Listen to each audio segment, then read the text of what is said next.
힘든 광야 같은 이 세상을 지나가며 우리는 아마 이런 생각 충분히 할 수 있습니다. 그래, 고생 끝에 좋은 날이 올 거야. 시작은 좀 힘들었지만 끝이 좋으면 그래, 모든 게 다 좋은 거지 뭐. 우리는 힘든 이 광야의 여정 끝에서 내 두 손에 그렇게 내가 소망하고 내가 원하는 것을 두 손 가득히 쥘 것을 기대하죠. 우리 그 기대를 가지고 힘든 이 광야 여정 걸어가는 것 아니겠습니까? 그러나 여러분, 하나님의 관심은 좀 다른 것 같습니다. 하나님은 내가 그렇게 원하고 내가 그렇게 바라고 내가 그렇게 기대하는 것보다 하나님에게는 더 관심이 있는 게 있기 때문이에요. 하나님은 누구에게 관심이 있을까요? 우리가 그렇게나 원하는 그것들이 아니라 이 광야 여정을 걸어가는 바로 우리 자신. 하나님의 관심은 바로 그 택하신 영혼들을 향합니다. 정말 하나님은 그 택하신 영혼에 당신의 모든 것을 다 쏟아부으세요. 그래서 하나님은 자신 있게 성도들을 향하여 이렇게 말씀하실 수 있는 거죠. 우리 신명기 6장 4절 5절 같이 한번 읽어볼까요? 이스라엘아 들으라. 우리 하나님 여호와는 오직 유일한 여호와이시니 너는 마음을 다하고 뜻을 다하고 힘을 다하여 내 하나님 여호와를 사랑하라. 제가 그렇게나 좋아하는 표현, with all your heart, with all your soul, with all your strength. 바로 여기에서 나온 표현입니다. 근데 참 신기하게도 이 말씀 지금 누가 이스라엘 백성들을 향하여 선포하고 있죠? 역전 인생의 두 번째 인물로 우리가 살펴보고 있는 바로 모세입니다.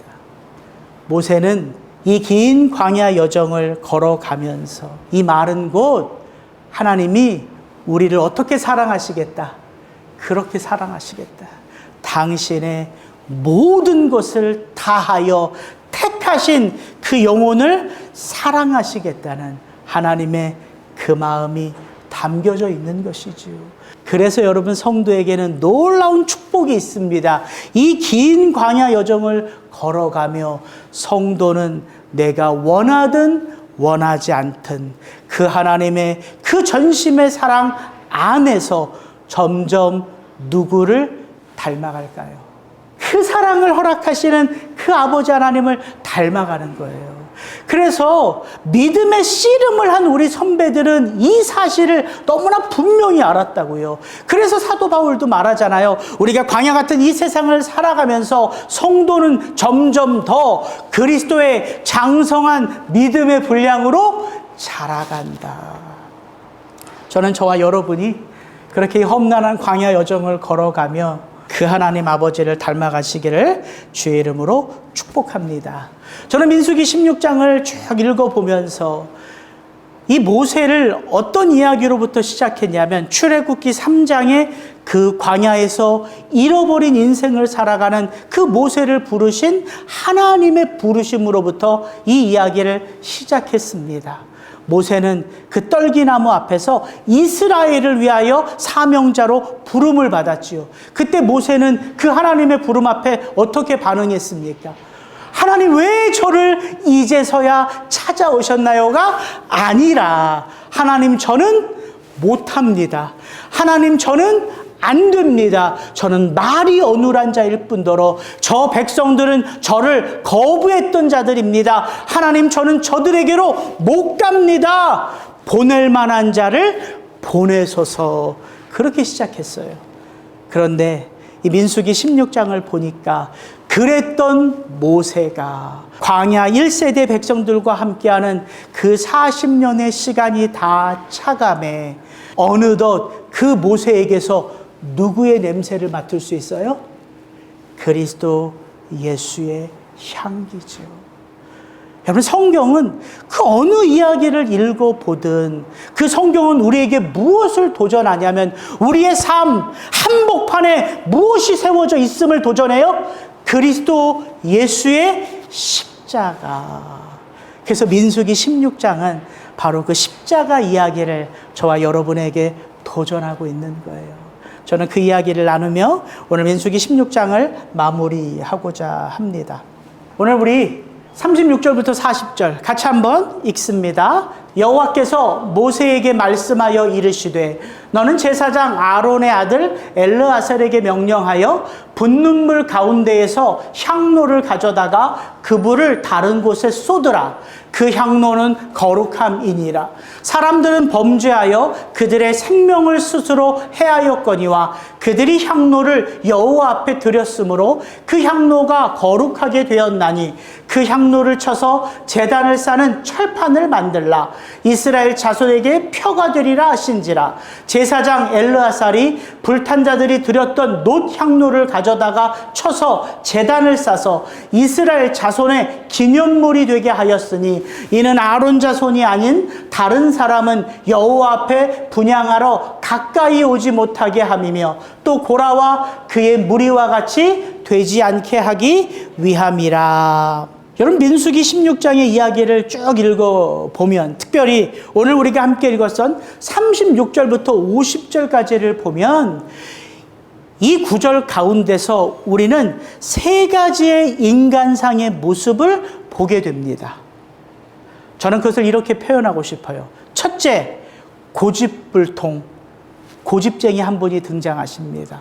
둘째, 늘 변덕이 충만해 늘 불평과 불만이 가득해 변덕쟁이가 등장합니다. 그리고 이 고집쟁이와 변덕장이 사이에 서서 어떻게든 이 둘을 화해하려고 납작 엎드린 중보자 한 사람이 등장합니다.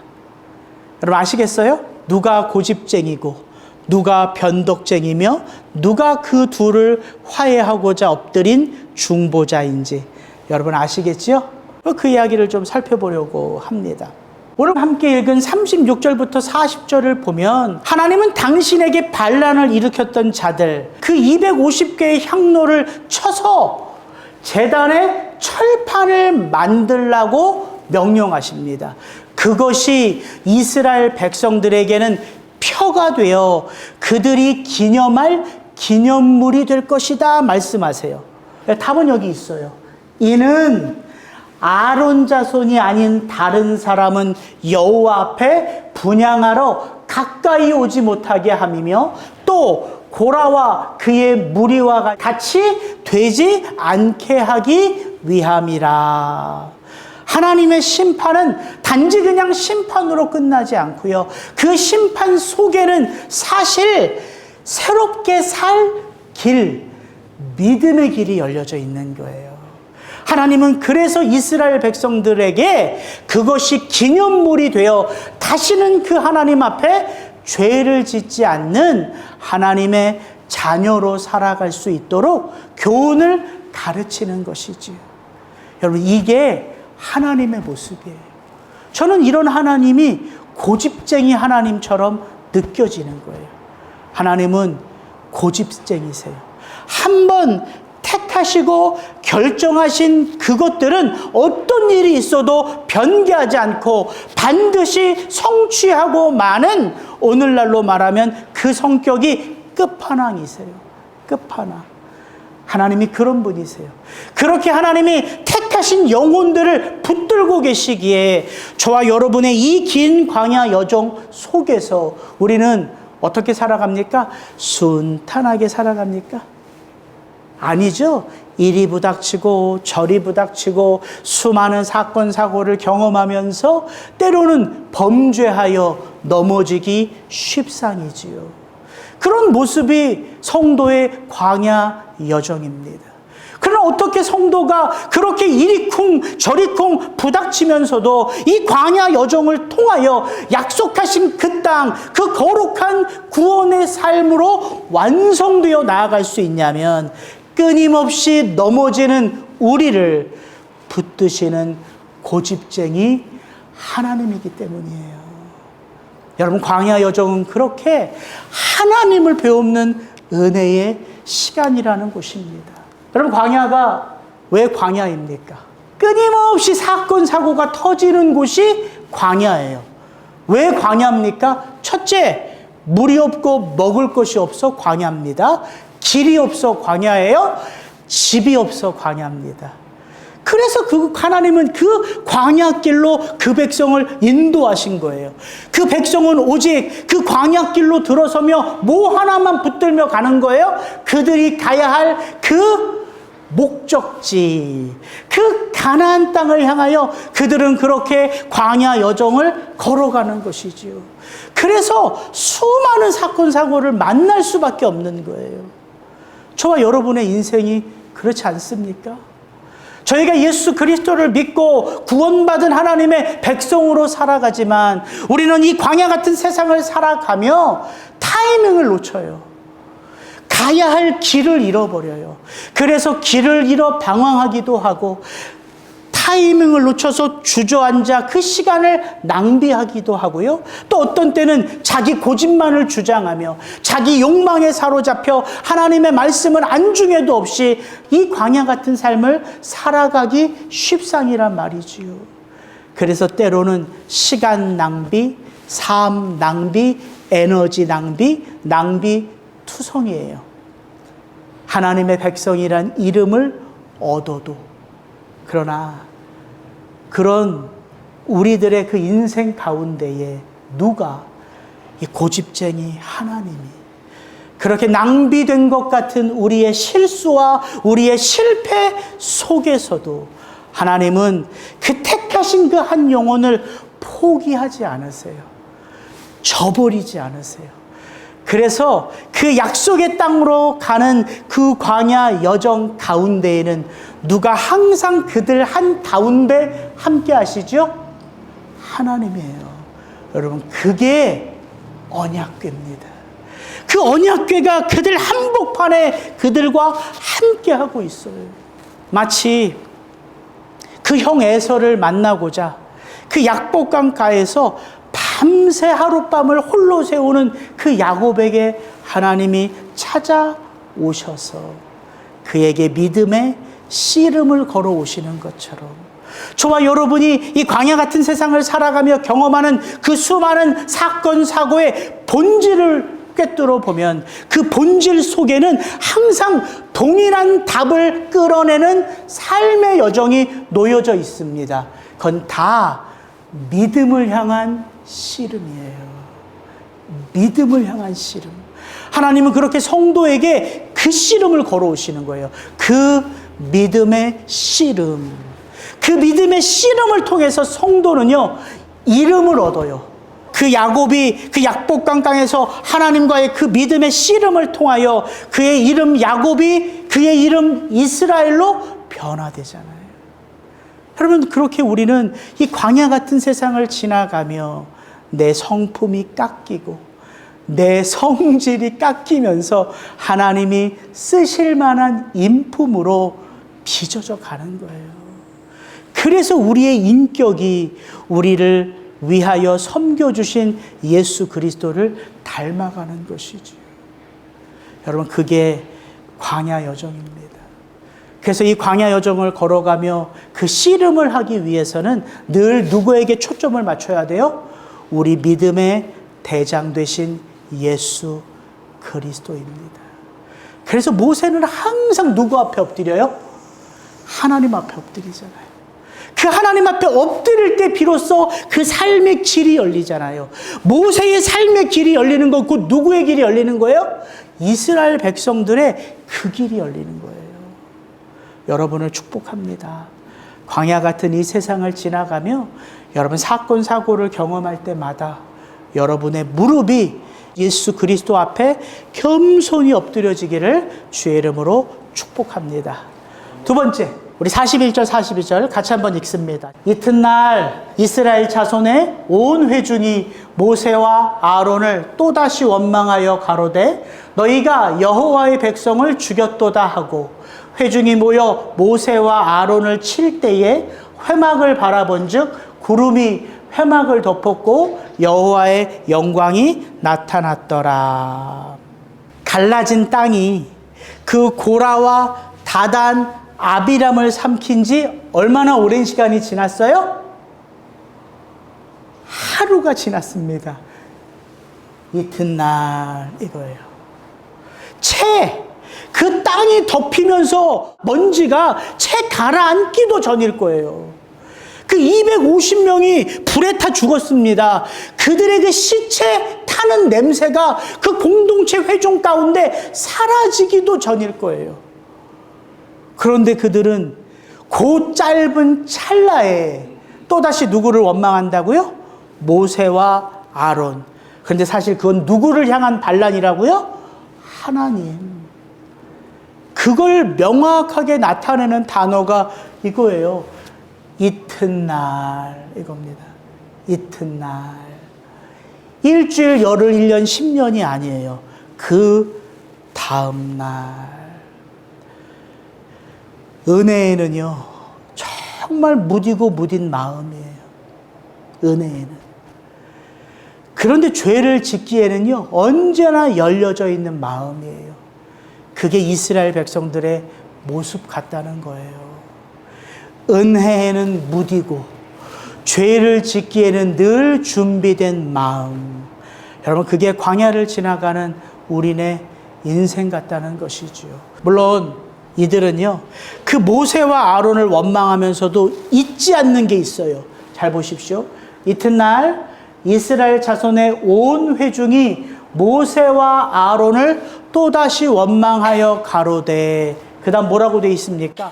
너희가 여호와의 백성을 죽였도다. 그들은 모세와 아론, 하나님을 원망하면서도요, 그들은 그 누구보다 내가 누구인지는 알고 있는 거예요. 네, 내가 여호와의 백성인 거는 잊어버리지 않아요. 그건 꽉 붙들고 있어요. 여호와의 백성이라는 거예요. 근데 이들이 진짜 여호와의 백성입니까? 저는 그렇게 안 보여요. 여호와의 백성이면 여호와 하나님의 그 마음을 헤아려 드려야지요. 그게 하나님의 백성이지요. 그들은 몰라도 정말 몰라요. 누구의 마음을? 예, 이 여호와 하나님의 마음을 몰라요. 여러분, 이렇게 우리가 이 광야 여정을 걸어가는 건 아니냐 하는 것이지요. 물론 이들은 여호와의 백성들 맞습니다. 하나님이 친히 택하여 부르신 백성이 맞습니다. 그러나 그들은 거룩한 백성이라 이름은 부름받았지만 그들 안에 거룩함은 채워져 있습니까? 아직 채워지지 않았습니까? 아직 다 채워지지 않았어요. 그들은 이제 막 그 거룩의 싸움을 시작하는 백성이에요. 그 거룩의 싸움을 시작하기 위하여 하나님은 그들과 함께 이 광야 여정을 함께하고 계시는 거예요. 그래서 이 광야 여정은 결코 혼자 걷는 길이 아닙니다. 거룩의 싸움이 시작되었다고 나 혼자 자신 있게 혼자 갈 수 있는 길이다 걸어가면 여지없이 무너지고요, 회복할 수 없는 상처 속에서 방황하고 마는 인생이 돼요. 그래서 하나님이 택하신 그 백성 가운데 친히 함께 하시며 그들의 인생 가운데 무엇이 말씀이 그들의 삶의 길을 밝히는 등불로 허락해 주시는 거예요. 그래서 끊임없이 모세와 말씀하시고요, 끊임없이 모세에게 가르쳐준 율례를 돌아보게 하시고요, 그들이 그 광야를 지나가며 사건 사고를 경험할 때마다 표를 삼아 기념물로 삼게 하시는 거예요. 이게 다 누구 때문입니까? 하나님이 친히 택한 하나님의 백성들. 여러분, 이게 하나님의 마음이라고요. 이 하나님 아버지의 마음을 가지고서 우리가 광야 같은 이 세상을 살아가는 것입니다. 예수 그리스도의 그 이름을 목청껏 주여 주여 부른다고 해서 여러분 예수쟁이가 되는 게 아닙니다. 예수님 앞에 나는 단 한 번도 주일 예배를 빠지지 않았습니다. 그 예수님 앞에 나는 단 한 번도 새벽 제단을 어기지 않았습니다. 그 예수님 앞에 나는 때마다 시마다 내 것을 하나님의 것으로 다 갖다 바쳤습니다. 그런 모든 삶을 다 합쳐도 예수님은 그 영혼들을 향하여 이렇게 말씀하실 수 있는 거예요. 불법을 행하는 자들아, 내게서 떠나가라. 주의 이름으로 귀신을 쫓고 주의 이름으로 복음을 전하고 주의 이름으로 선한 일을 감당하며 주의 이름으로 예배를 드려도 우리의 구원은 내가 예수님을 얼마나 잘 아느냐에 달려있는 게 아니라 그 예수님이 나를 아시느냐에 달려있는 거예요. 여러분, 죄를 지면 예수님 앞에 나아가서 주님, 내가 주님 잘 압니다 고백할 게 아니라 주님, 죄 많은 인생을 용서하여 주옵소서. 여러분, 이 고백이 예수님의 그 긍휼과 자비를 받는 유일한 길임을 우리는 잊지 말아야 할 것입니다. 그래서 여러분, 민수기를 쭉 읽어보면요, 출애굽기를 읽어보고 신명기를 읽어보면요, 이 광야 여정을 걸어가는 이스라엘 백성들을 향하여 딱 이런 표현이 떠올라요. 정말 너희들 해도 너무하는구나. 정말 이게요 딱 떠올라요. 어떻게 그 해야 되는 것 그것 하나 그렇게 감당하지 못하냐는 거예요. 제가 이 이스라엘 백성들의 모습을 보면 딱 그래요. 하나님의 그 마음을 어떻게 그렇게 헤아려 드리지 못할까.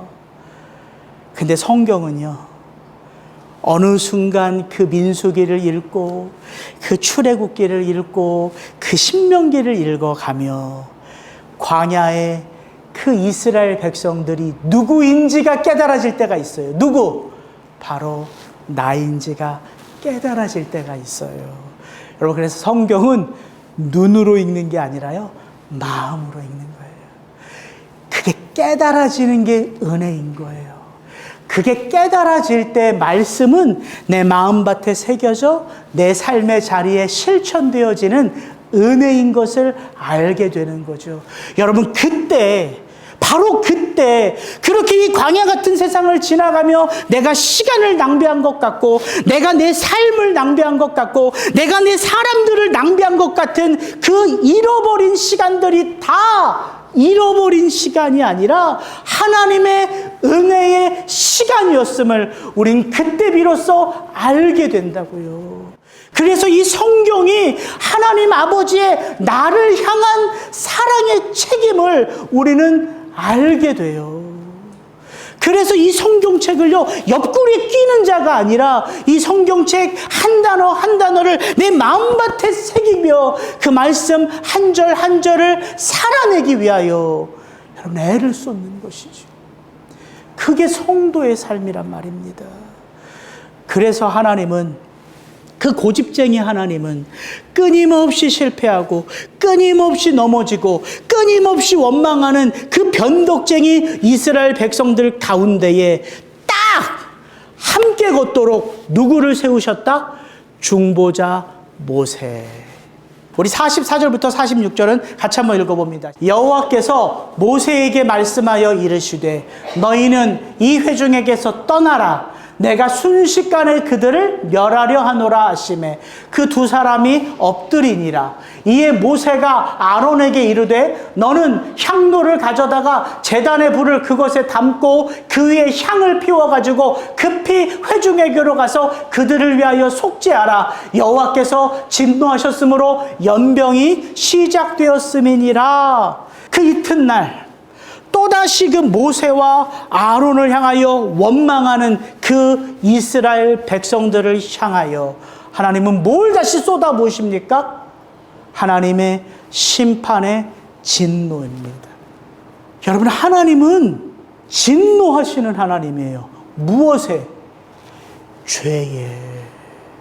성도가 그걸 잃어버리면 안 돼요. 나 구원받은 하나님의 백성이니까 하나님은 은혜의 하나님이다? 그럼 하나님은 죄와도 타협하시고 우리가 어떤 삶을 살아도 그냥 두신다? 그 하나님 아닙니다. 하나님은 죄와는 타협하지 않는 진노의 하나님이세요. 그 하나님의 그 불꽃 같은 눈, 그게 하나님이 고집쟁이 하나님이시라는 거예요. 그런데 오늘 본문을 보면 하나님은 진노를 쏟아부어 그 이스라엘 백성들을 다 죽이십니까? 아니에요. 하나님은 항상 그 진노하시는 하나님의 진노를 감당해내는 누구를 세우신다? 중보자 예수. 본문에 보면 모세는 우리에게 예수 그리스도의 그 모습 그대로를 드러내요. 그 진노하시는 하나님 앞에 누가 또다시 나아가 엎드리지요? 모세와 아론입니다. 여러분, 이 표현이요, 기가 막혀요. 하나님은 명하십니다. 너를 원망하고 내게 원망하는 그 백성들에게서 너희는 떠나라, 이렇게 말씀하세요. 떠나라. 순식간에 그들을 멸하려 하노라. 모세와 아론이 그 명령을 받았지요. 그들이 하나님 앞에 엎드립니다. 떠난 게 아니라 엎드려요. 그렇게 모세와 아론이 그 하나님 앞에 겸손히 엎드릴 때에 모세는 놀라운 명령을 아론에게 합니다. 하나님은 회중에게서 떠나라 말씀하시는데 모세는 아론에게 어떻게 명령하십니까? 너는 향로를 가져다가 제단의 불을 그곳에 담고 그 위에 향을 피워가지고 급히 회중에게로 들어가라. 여러분, 이 말씀 그냥 여러분 읽혀지세요? 저는 이 말씀이 그냥 읽혀지지 않더라고요. 저는 산책을 하면서 민수기를 쭉 그냥 산책을 하면서 듣고 있는데 민수기 16장을 읽다가 딱 이 대목, 분명히 하나님은 말씀하셨어요. 떠나라. 근데 모세의 입에서는 떠나자가 아니라 너는 급히 회중에게로 들어가라. 뭐가 진짜 하나님의 마음이에요? 모세와 아론이 이 범죄한 백성들에게서 떠나는 게 하나님의 마음이에요? 아니면 모세와 아론이 이 범죄한 백성들 가운데로 들어가는 게 하나님의 마음이에요? 뭐가 하나님의 마음이에요? 우린 그 다음에서 그 하나님의 마음을 이렇게 발견하죠. 아론이 모세의 명령을 따라 향로를 가지고 회중에게로 달려간즉 백성 중에 연병이 시작되었는지라. 이에 백성을 위하여 속죄하고 죽은 자와 산 자 사이에 섰을 때에 연병이 그치니라. 민수기 이야기 가운데 가장 아름다운 이야기, 오늘 저와 여러분의 삶 속에 가장 들어야 할 아름다운 한마디, 바로 이겁니다. 아론이 모세의 명령을 따라 향로에 불을 붙여 그 회중 가운데로 들어가 그들을 속죄할 때에 죽은 자와 산 자 사이에 선 그 아론의 속죄로 말미암아 연병이 그쳤더라. 여러분, 이 모습이 예수 그리스도의 모습 아닙니까? 죄 가운데 살아가는 우리들을 위하여 그가 우리 가운데 오셔서 그 십자가를 지셨을 때에 죽은 자와 산 자의 그 삶의 갈림길이 바로 그 십자가가 된 거 아닙니까? 제가 산책을 하면서 이 말씀을 듣는데 그렇게 눈물이 나더라고요. 여러분, 이 복음의 이야기는 예수 그리스도의 십자가에서 끝난 게 아니라 성경의 곳곳을 읽을 때 그 십자가는 그 죽은 자와 산 자 사이에 끊임없이 하나님을 드러내는 하나님의 백성들의 삶으로 우리 가운데 보여지고 있다는 사실이에요. 이게 6월달 저와 여러분이 암송할 암송 구절입니다. 고린도후서 2장 14절부터 16절. 너무 길지만 제가 딱 오늘 설교를 놓고 이걸 정했어요. 항상 우리를 그리스도 안에서 이기게 하시고 우리로 말미암아 각처에서 그리스도를 아는 냄새를 나타내시는 하나님께 감사하노라. 우리는 구원받는 자들에게나 망하는 자들에게나 하나님 앞에서 그리스도의 향기니 이 사람에게는 사망으로부터 사망에 이르는 냄새요, 저 사람에게는 생명으로부터 생명에 이르는 냄새라. 누가 이 일을 감당하리요? 민수기 16장의 그 이야기가 이렇게 바울을 통하여 우리에게 다시 들려지는 거예요. 저와 여러분이 선 그 자리, 여러분, 그 자리가 산자와 죽은 자를 구분해내는 십자가가 세워진 자리라는 거예요. 제가 이 말씀을 가만히 생각해 보니까 제 인생 가운데에요. 수없이 하나님은 그렇게 그 하나님의 사명을 감당한 자들을 저의 삶의 자리에 세워 놓으셨더라고요. 제가 7살 때 저희 아버님이 쓰러지셨어요. 저희 아버님이 쓰러지신 그 나이가 돌이켜보니까 지금 제 나이쯤 되는 거예요. 장학관으로 계시다가 쓰러지셨거든요. 저희 어머님이 아들이 넷입니다. 제 위로 9살, 11살, 13살, 형들이 셋이에요. 아들만 넷. 아버님은 쓰러지셔서 사경을 헤매요. 다 죽은 존재다. 병원에 누워있고. 그때부터 어머님은 그 10년 동안 아버님의 병수발을 하셨거든요. 저희 집안에 돈을 버는 사람이 없어요. 그렇다고 해서 아버님이 돈을 많이 저축해 놓으셨냐? 아니요. 단칸방에 살았어요. 워낙 술을 좋아해서 워낙 월급 받으면 등록금 못 내는 학생들 등록금을 대신 내줘서 세상에선 좋은 사람, 집안에서는 있으나 마나한 사람이 저희 아버님이셨어요. 돈을 버는 사람이 없었어요. 그런데 어머님이 그 자리를 지키는데 그때부터 저희 사형제가 엇나가지 않고 지금 여기까지 온 거예요. 누가 죽은 자와 산 자 사이에 하나님의 사명을 감당한 것입니까? 저희 할머님, 저희 어머님이시죠. 제 이야기를 하는 건 저희 어머님이 대단하다는 말을 드리는 게 아닙니다. 여러분이 지금 서 있는 그 자리, 여러분이 그 자리에 그 십자가를 의지하며 올곧게 서 계실 때에 누가 드러나는 거예요? 죽은 자와 산 자가 여러분의 그 십자가로 말미암아 새로운 생명의 냄새를 맡으며 그 사망의 냄새를 맡으며 내가 가야 할 그 길을 정한다고요. 그래서 믿는 성도가 이 세상의 기준이 되는 거예요. 이 세상에 빛이 되고 소금이 되는 거예요. 여러분이 지금 그런 삶을 살아내고 계신다. 보잘것없는 인생이라 여러분을 같이 절하하지 마십시오. 여러분이 서 계신 그 자리가 하나님의 십자가가 세워진 자리요. 여러분이 지고 있는 그 십자가로 말미암아 여러분은 세상 가운데 그리스도 예수의 냄새를 내는 하나님의 편지요, 하나님의 사도의 직분을 감당하는 자들이라는 거예요. 그렇게 사도 바울은 애타며 그렇게 그 세상을 향하여 눈물 짓는 자들을 향하여 이렇게 고린도후서 7장에서 말합니다. 하나님의 뜻대로 하는 근심, 영어 성경으로 보면 이게 이렇게 되어 있습니다. Godly sorrow.